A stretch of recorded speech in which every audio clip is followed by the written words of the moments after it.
pancake, and then depending on how big of a kid you were, depending on whether you got one big pancake or a piece of a pancake, I was responsible for the meat.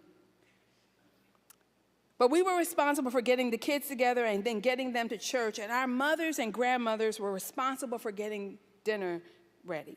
You can imagine with about 25, 30 people that was a big production every Sunday.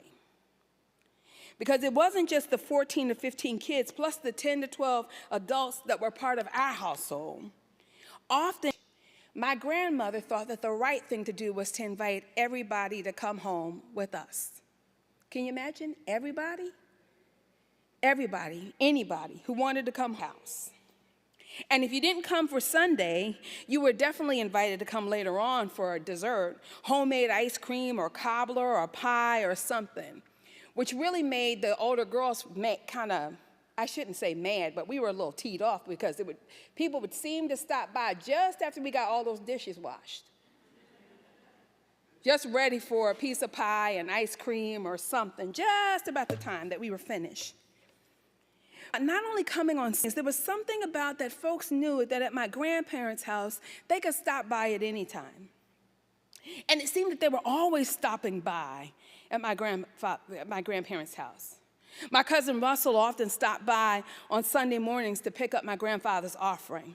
See, my grandfather was a rebel. Even though he had married into a prominent Methodist family, my grandmother, I found out later on, was the great-great-granddaughter of a CME, that's a Christian Methodist, at that time a colored Methodist Episcopal bishop.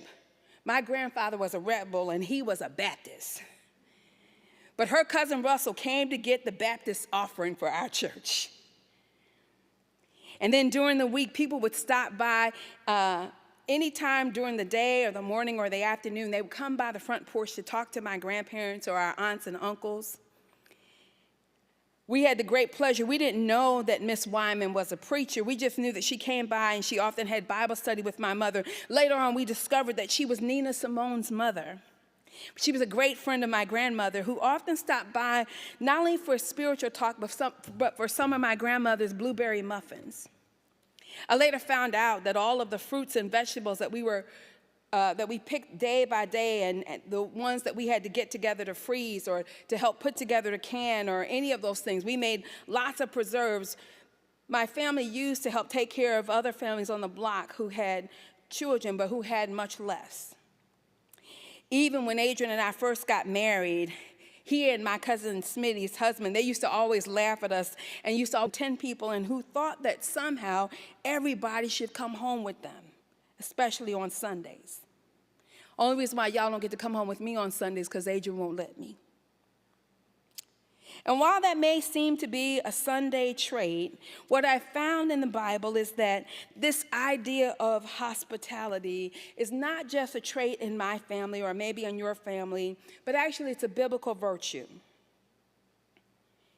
Especially this idea that as brothers and sisters in Christ, we are required to take care of one another.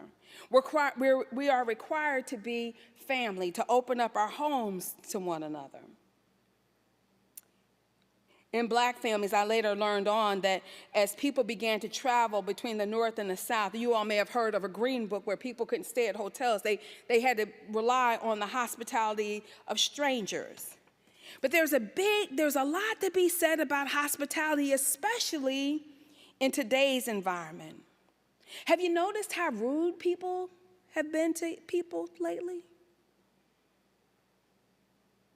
You know, I don't know about you, but I can tell when people are faking it, when people really aren't nice. Or when people are just being nice to us because it's their job. When I taught in Ohio, my friend Alicia and I used to laugh because as professors, we often got a lot of fodder by going to visit various churches. Some people call this like being a secret shopper at churches, but she would go sometimes with her husband and her little boy, and she would talk about vampire church. She would talk about how as a young couple churches, and it would seem that people would just like jump on them and be like, baby, baby, like fresh blood, fresh blood, fresh blood. I talked about how, as an older woman, I would go visit churches and nobody would seem to want to talk to me because I didn't have a baby or a husband, or people just didn't know what to do with me. But you know, while we can laugh at things like that, this isn't the first time the church has had an issue about hospitality. I'm not talking about the kind of hospitality that just welcomes people in and says, good morning, how are you, and all of that. I'm talking about the kind of hospitality that is long-lasting, that lasts longer than just coming in the door or the fellowship hour. I'm talking about the kind of hospitality that makes people feel not like visitors, but makes them feel like family. The kind of family that Jesus talked about, which goes beyond our natural family. The kind of family that understands that you are my sister and brother because you belong to God. See, this morning in this story from Acts, there is an issue. Up until this time, the first 5 chapters in the book of Acts, there has been, the church has been comprised of mostly non-Greek speaking Jews. Hebrew speaking, they are basically Hebrew speaking Jews. You know, Peter, James, John, those first group of people that walked with Jesus. But now the church has grown and there are more Greek-speaking Jews. These are the people that came for Pentecost. And as more of these people have joined the church, especially poorer folks, now there's an issue. Oh, see, some people don't like reading the Bible unless you tell all the good stuff in the Bible. But remember, I told you we are going to be a church that tells the truth. We are going to tell it like it